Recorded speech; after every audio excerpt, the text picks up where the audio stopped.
네, 나주 시민 여러분, 아침 일찍부터 이렇게 많은 분들이 함께 나오셔서 이렇게 환영해 주시니 몸둘 바를 모르겠습니다.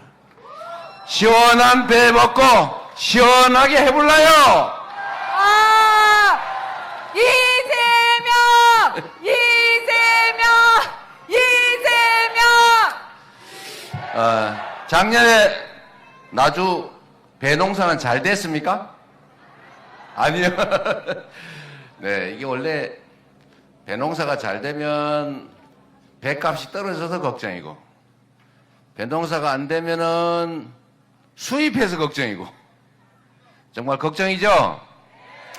제가 이 배 보니까 갑자기 생각이 났는데, 대한민국의 농정이 농민들을 위해서 하는 게 아니라 어떻게 하면 농민들을 빨리 농업을 포기시켜가지고 저기 도시로 내보낼까, 이 생각을 하는 느낌이 들 때가 있어요. 물론 한때 대한민국의 이제 성장 발전 과정에서, 소위 산업화 과정에서 도시 노동력을 공급하기 위해서, 싸게 공급하기 위해서 일부러 그렇게 저고가 정책을 취한 때가 있었죠. 근데 이제는 그 시절이 지났습니다. 그 시절이 지났고, 제가 어제 그 말씀도 드렸었는데, 이 농업이라고 하는 게 그냥 우리나라에서 농사 지으면 싸고 외국에서 수입하면 비싸니까 우리나라에서 농사 짓고, 수입하는 게 더 싸면 뭐 농사 짓냐, 그냥 다 수입해서 먹고 살면 되지, 이런 생각을 하는 사람들이 있어요. 근데 이게 얼마나 바보 같은 생각이냐. 이 농업이라고 하는 게 가지는 이 공익적 성격, 안보적 성격, 전략적 성격을 전혀 이해하지 못하는 거예요. 서구 선진국 잘 사는 나라일수록 농업에 대한 보조금이 많습니다. 제가 저번 대선 때는 이 자료를 미리 한번 찾아봤었는데, 그때 기준으로 유럽에 잘 사는 나라들은 연간 그 가구당 2,400~500만 원 정도를 농업 보조금으로 지원을 해요. 근데 일본 같은 경우가 그때 당시 자료로 700 몇십만 원인가 이렇게 했고, 그 우리나라는 얼마냐 그랬더니 260만 원인가 70만 원인가 그랬습니다. 대개 이제 평균적으로 한 1,300~400만 원 정도가 지원이 됩니다. 근데 우리나라는 농업에 대한 지원이 매우 적은 거죠. 그래서 그렇게 생각할 수 있죠. 아니 뭐 수입하면 되지, 굳이 농업을 해야 되나? 저기 동남아에 쌀값 싼데 뭐 굳이 쌀을 20만 원씩 그렇게 유지할 필요가 있나? 이런 생각을 하는 사람들이 있어요. 그래서 지금 이 전남이고 경남이고 이 쌀값이 떨어져도 정부에서 걱정을 안 해요. 농민들은 죽겠다고 아우성을 치는데. 그래서 한편으로 하는 소리가 뭐 쌀값 떨어지면 도시민들, 소비자들 쌀값 떨어지니까 생활비 줄어서 좋지 않냐, 이렇게 얘기를 하지만, 그게 잠깐은 좋을지 몰라도 지금 일본이 쌀값이 올라가지고 우리나라 여행 와서 쌀 사가지고 간다는 소리 들었죠? 그 사람들이 그 쌀값이 비싸요. 2~3배가 올라가지고 한국 같더니 쌀이 사더라 그러면서 쇼핑백에다 쌀을 사가지고 간대요. 우리나라도 이렇게 되는 수가 있죠.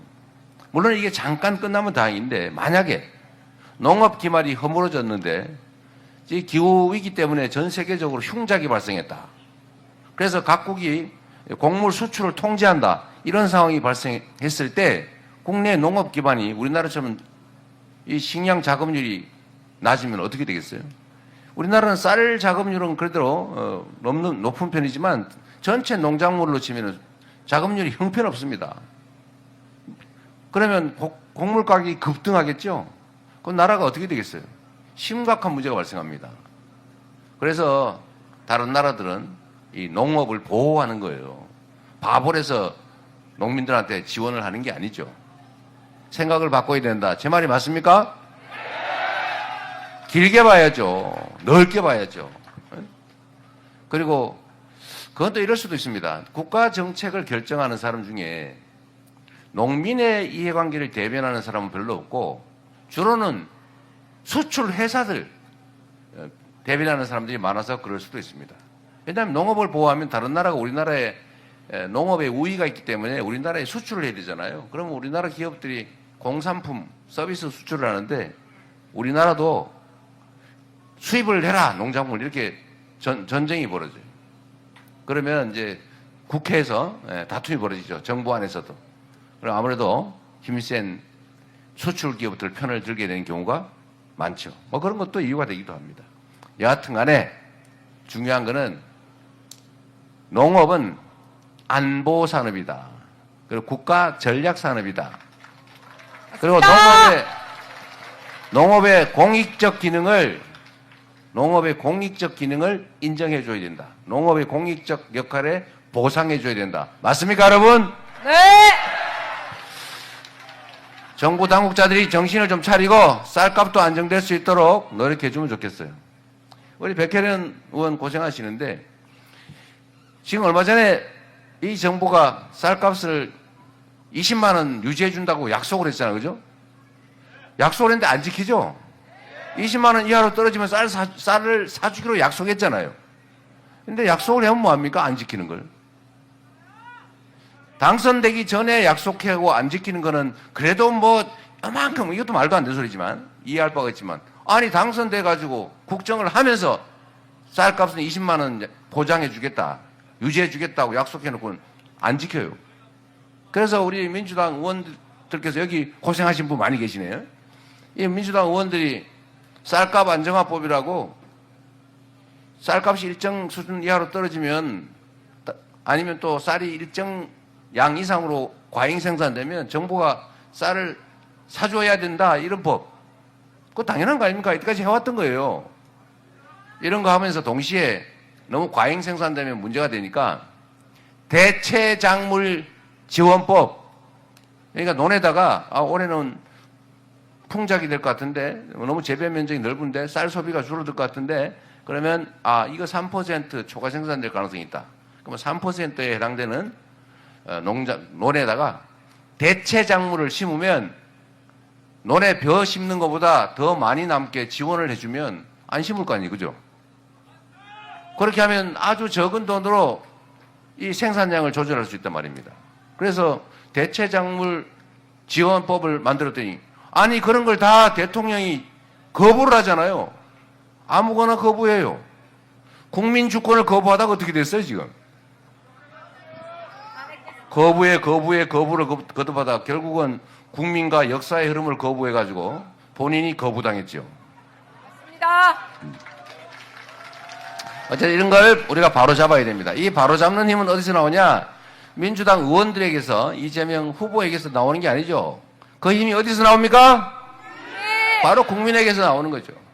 우리 국민들이 작년 12월 3일 그 내란의 밤에 깜짝 놀래가지고, 그러나 바로 정신 차리고 국회로 뛰어가서 그 장갑차, 그 다음에 총든 군인들을 맨손으로 막아서 결국은 쿠데타는 실패했고, 결국은 책임을 물어서 지금 다시 선거를 하게 됐지 않습니까? 이 모든 힘도 결국 국민들에게서 나온 거죠. 대한민국은 민주공화국이다. 모든 권력은 국민으로부터 나온다. 대통령은 왕이 아니라 일꾼이다. 맞습니까? 맞습니다. 이재명!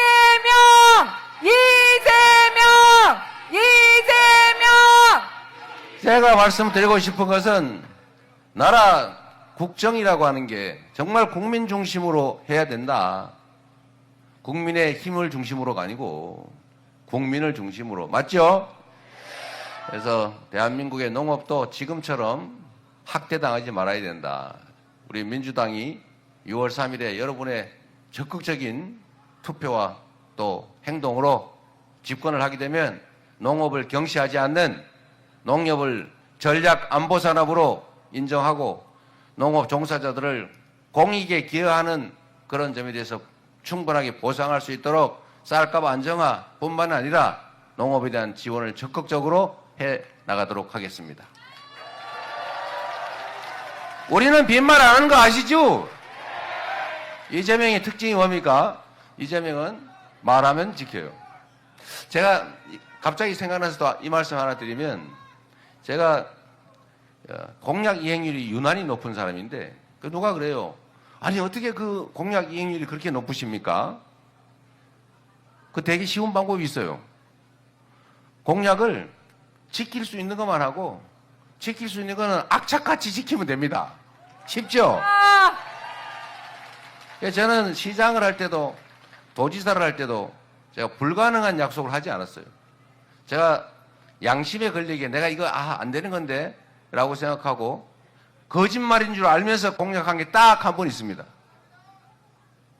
분당에 성남시 분당에 가면 고속화도로가 있어요. 판교와 분당을 가로지르는.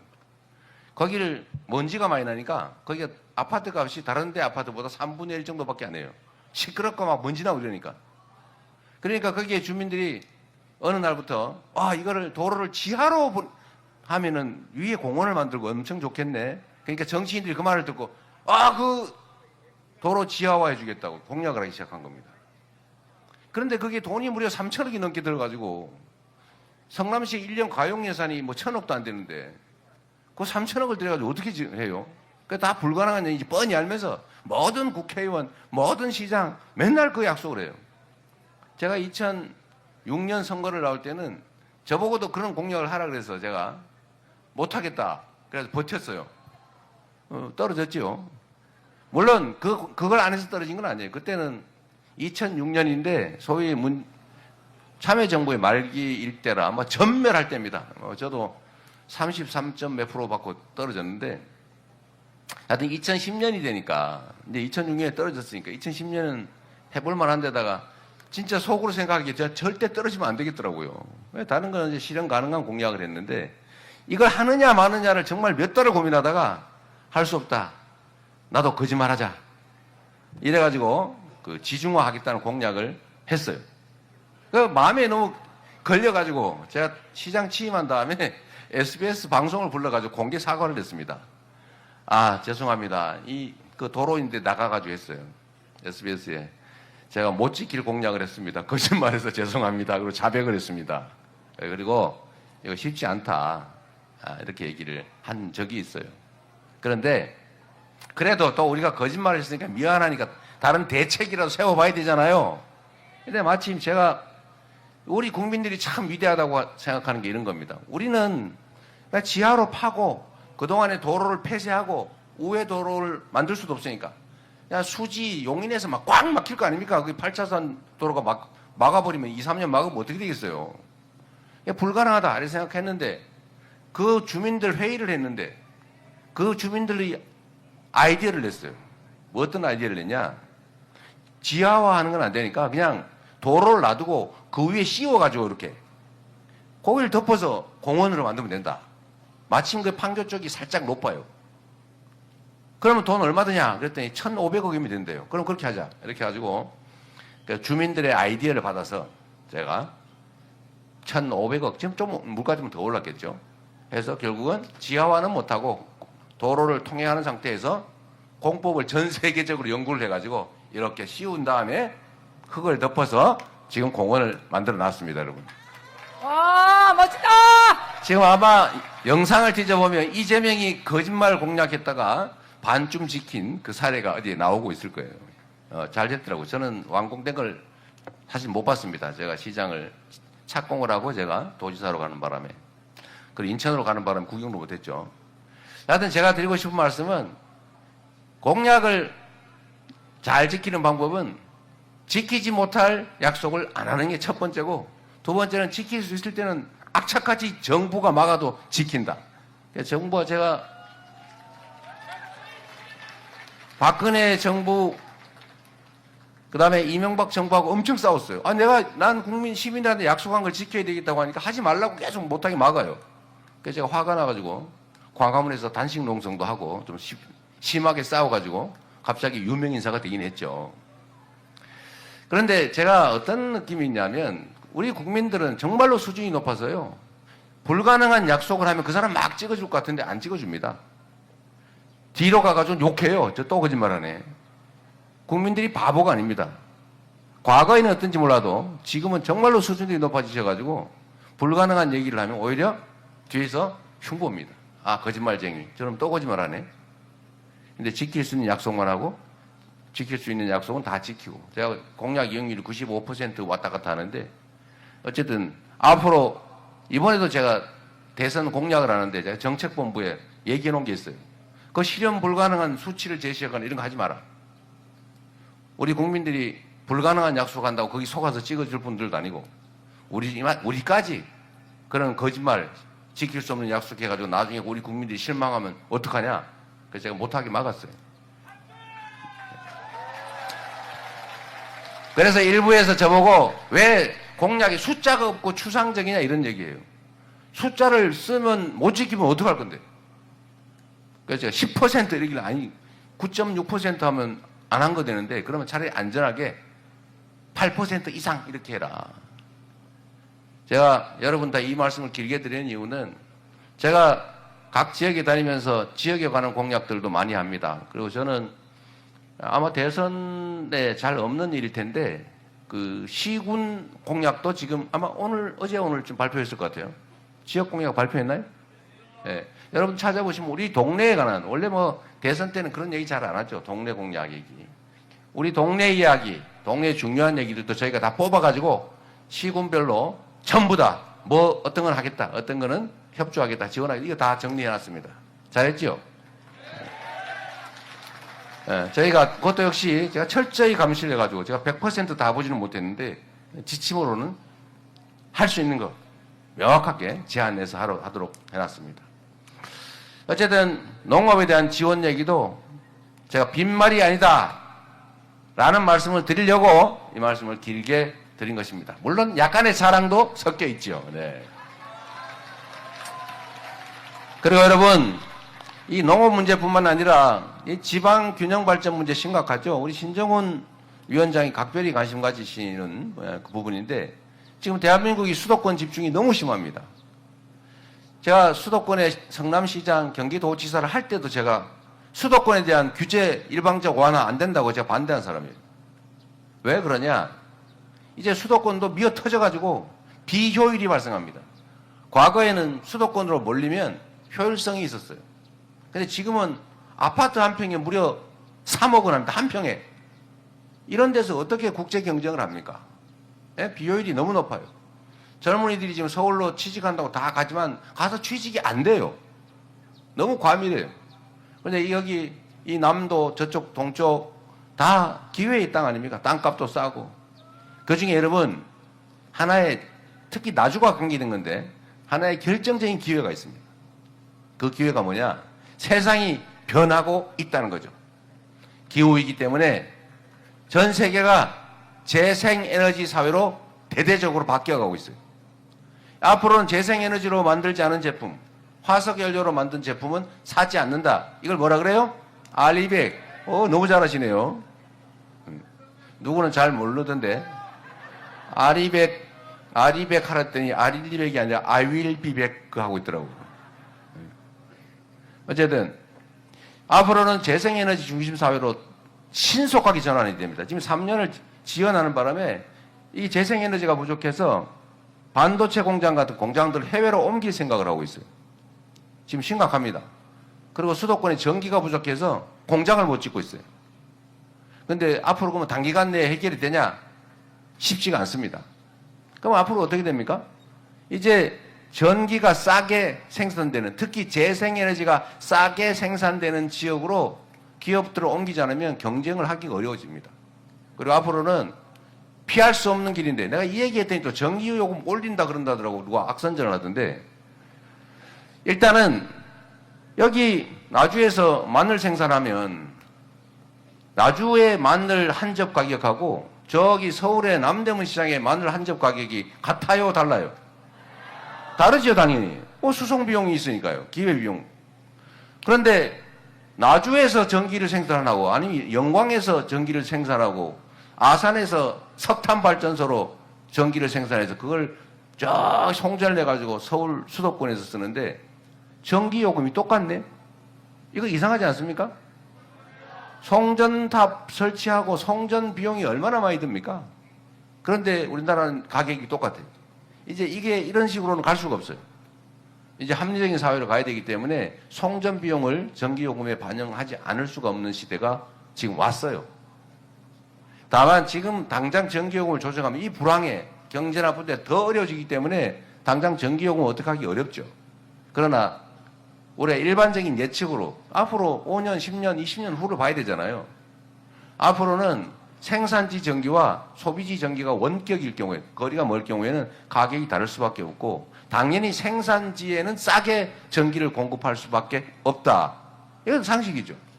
그러면 앞으로는 모든 기업들이 재생에너지로 생산을 해야 됩니다. 특히 수출 대기업들은.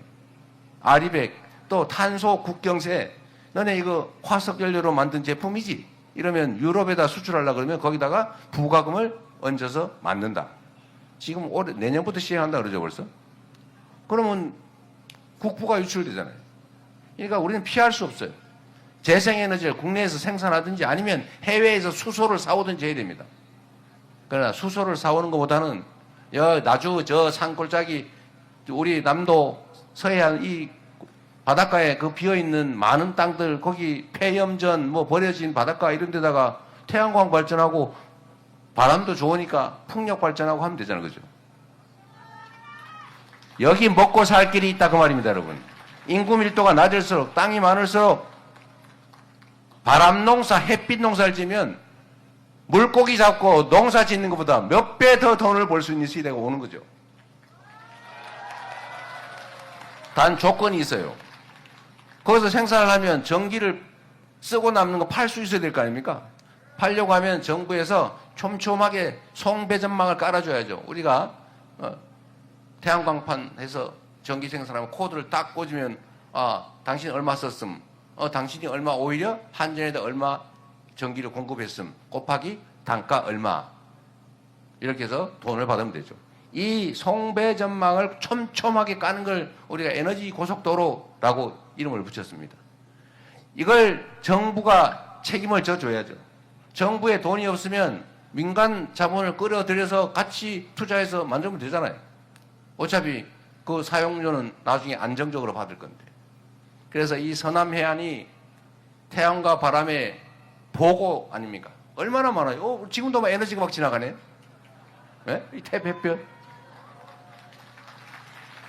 그래서 서남해안이 재생에너지의 보고이기 때문에 에너지 생산으로 일단 소득 활동이 가능하다. 두 번째로 우리 신정훈 의원이 자꾸 말씀하시는데 이게 논밭을 그냥 논농사, 관농사 지으면서 그 위에다 태양광 발전을 해도요. 이게 논밭 농사의 85% 이상 그냥 유지가 되면서 그 논농사, 밭농사의 몇 배 되는 태양광 발전 소득이 생깁니다, 여러분. 이런 걸 정부가 해줘야 되는 거 아닌가요?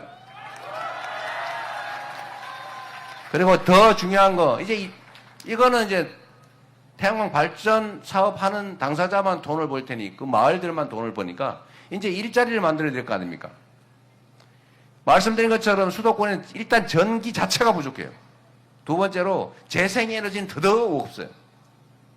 앞으로 재생에너지는 서남해안, 저 동해안 이런 부유식 풍력발전 이런 데밖에 안 돼요.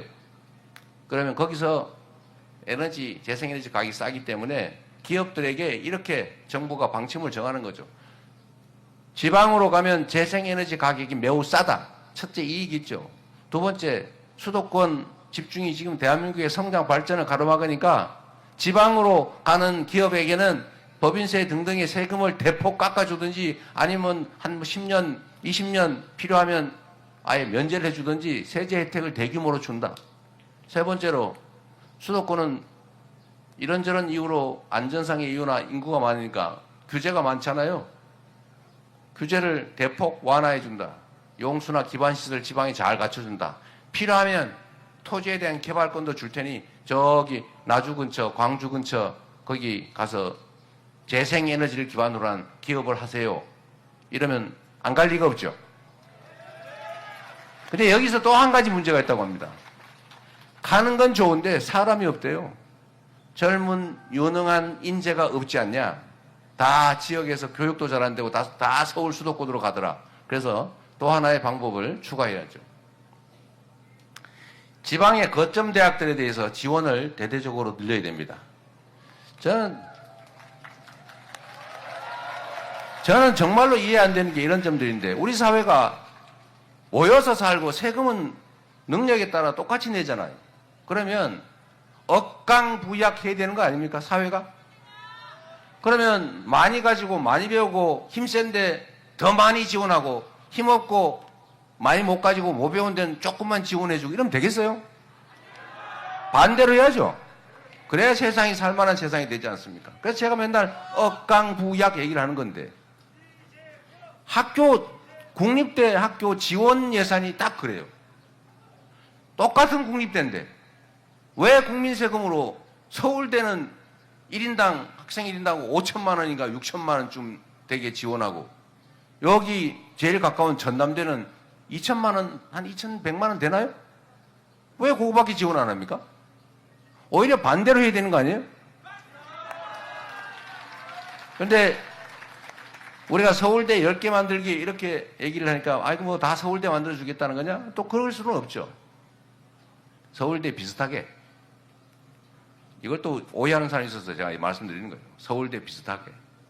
지원을 늘려서 지역 거점 대학을 육성을 제대로 하고, 그걸 통해서 지역의 인재를 발굴하고 석박사 과정도 지역에서 할 수 있게 해주고, 그러면 아까 얘기했던 여러 가지 요소들이 합쳐져서 생태계가 만들어지겠죠. 그렇지 않습니까?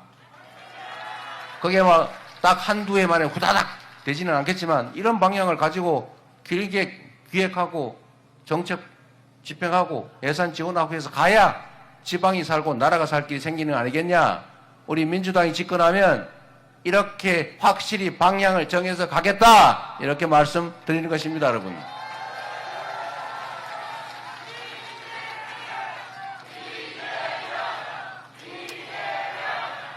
제가 아까 말씀드린 것대로 지금 전기요금, 서울 전기요금 올린다는 얘기 한 거 아니니까 그렇게 이상하게 소문내지 말기 바랍니다.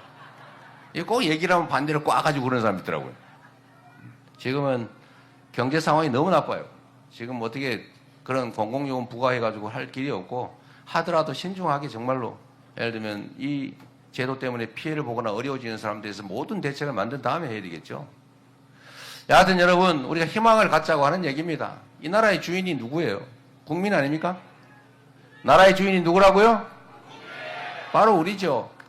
나라의 모든 자원, 역량은 국민들을 위해서 사용돼야지, 특정 기득권자들의 무슨 영예, 사복 채우기, 아니면 특정 정치 집단의 정적 제거하기, 정치 반대 세력 집단적으로 멸절시키기, 이런 데 쓰면 안 되지 않습니까?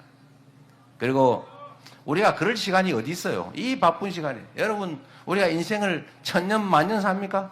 기껏해야 100년 살 텐데 남은 인생도 얼마 없고, 대통령 또는 집권 기간이라고 하는 게 누구 말 맞다나 그깟 5년에 불과한데, 그 짧은 시간에 남의 뒤 파가면서 너 옛날에 나 괴롭혔지, 나도 똑같이 한번 괴롭혀 줄래?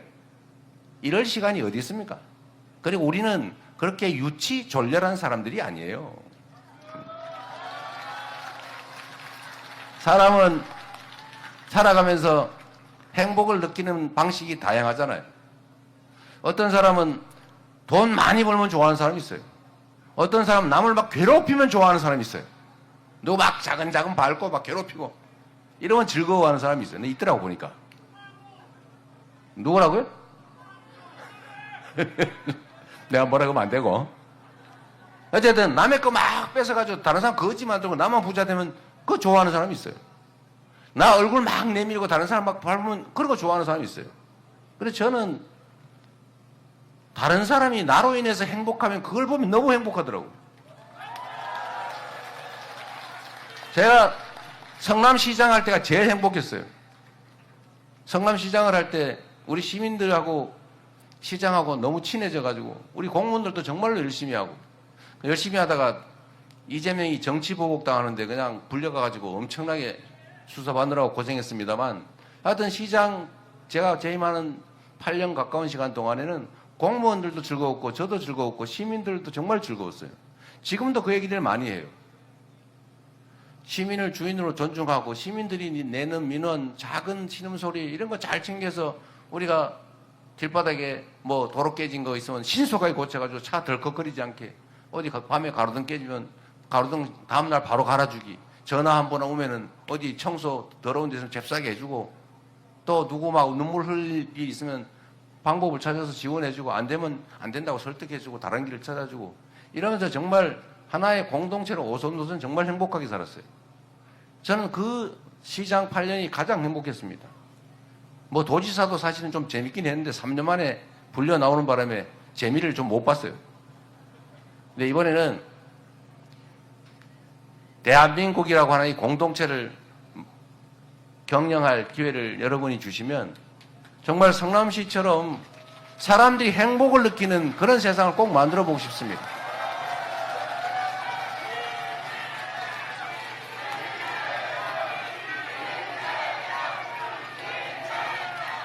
그리고 여러분, 정치인들은 국민들의 대리인인데 정치인들끼리 지들끼리 막 싸우더라도 그 주인인 우리는 서로 싸우지 맙시다.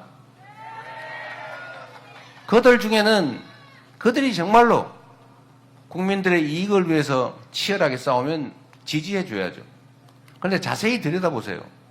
말은 그런데 뒤를 들여다보면 전부 다 사적 이익 때문에 그러는 겁니다. 골라내야죠.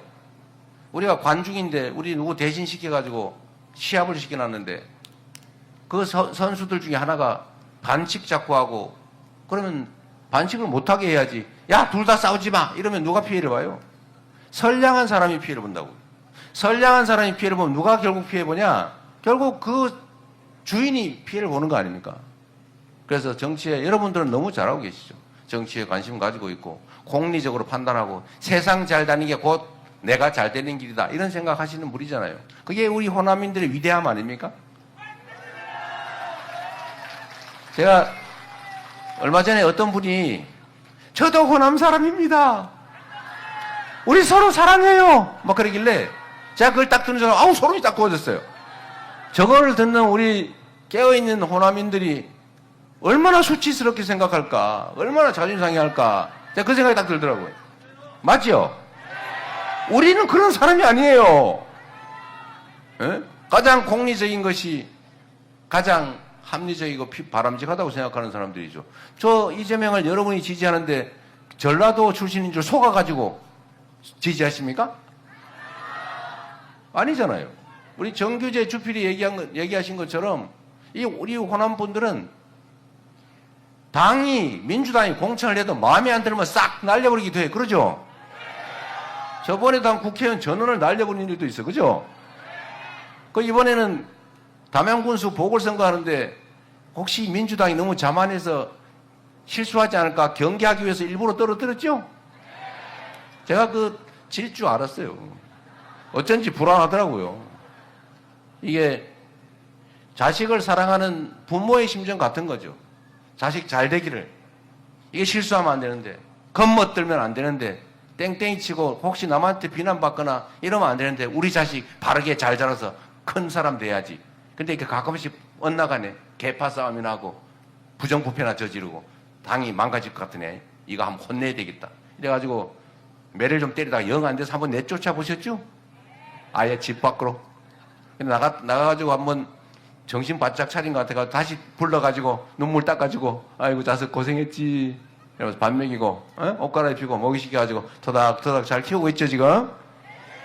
그런데 이게 또 살짝 이게 좀 방심하는 것 같으니까 별거 아닌 거 군수 보궐선거 하나쯤은 경계종으로 한번 그래서 정신 차리라고 떨어뜨릴 것 같다는 얘기 듣고 제가 담양 군수 보궐선거에 당대표가 와서 하면 원래 안 되는데 떨어질 것 같아가지고 제가 와가지고 막 빌었는데 결국은 떨어뜨리시더만요. 잘하셨어요. 이게 저는 우리 호남의 위대함이라고 생각해요. 호남은 당이 주인이 아니라 호남 국민이 주인이죠. 당이 지지하지만 잘 못하면 언제든지 징치해서 바르게 데려간다. 그래서 여기는 당이 주인이 아니라 주민이 국민이 주인이다. 그렇습니다, 여러분. 그래서 우리는 호남에 대해서 민주당은 언제나 그런 두려움을 가지고 있어요. 제가 그런 얘기 자주 하죠. 그래서 제가 텃밭이라는 표현 하지 마라. 기분 나쁘다 그거. 죽비라고 해라. 앞으로는 우리 민주당 주요 당직자 국회의원 여러분은 그런 말 쓰지 않을 겁니다. 무슨 텃밭이에요, 텃밭을. 아무데나 막 갈아먹는 가만히 있는 텃밭입니까? 아니죠. 살아있는 죽비죠. 네. 앞으로 잘 모시도록 하겠습니다.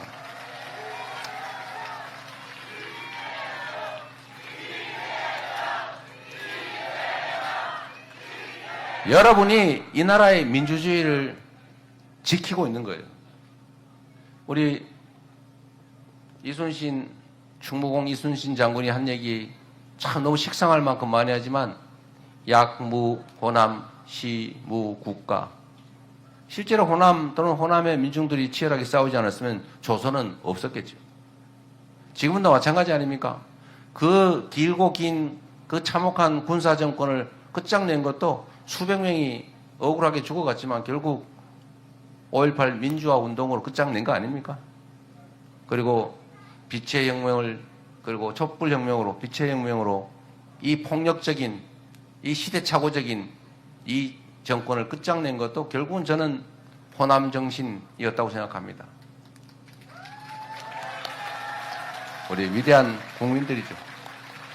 우리는 이겨낼 수 있습니다. 지금은 비록 어렵겠지만 똑같은 조선에서 선조는 완전히 나라를, 조선을 망가뜨려서 수백만 백성들을 죽음으로 몰아넣었는데 정조 한 사람이 동아시아 최고의 부흥국가로 조선을 만들었잖아요. 똑같은 수군을 가지고 이순신 장군은 23연승하면서 조선을 지켰습니다. 리더 한 명, 책임자 한 명이 어떤 변화를 만들어낼 수 있는지를 상징적으로 보여주죠. 우리 대한민국의 이 위대한 국민들의 이 엄청난 저력으로 지금의 이 위기들, 이 곤란함을 이겨내고 국민이 주인으로 진짜 존중받고 국가의 모든 역량이, 자원과 기회가 오로지 국민만을 위해서 제대로 쓰여지는 민주공화국, 진짜 대한민국으로 함께 나아갑시다, 여러분. 그래서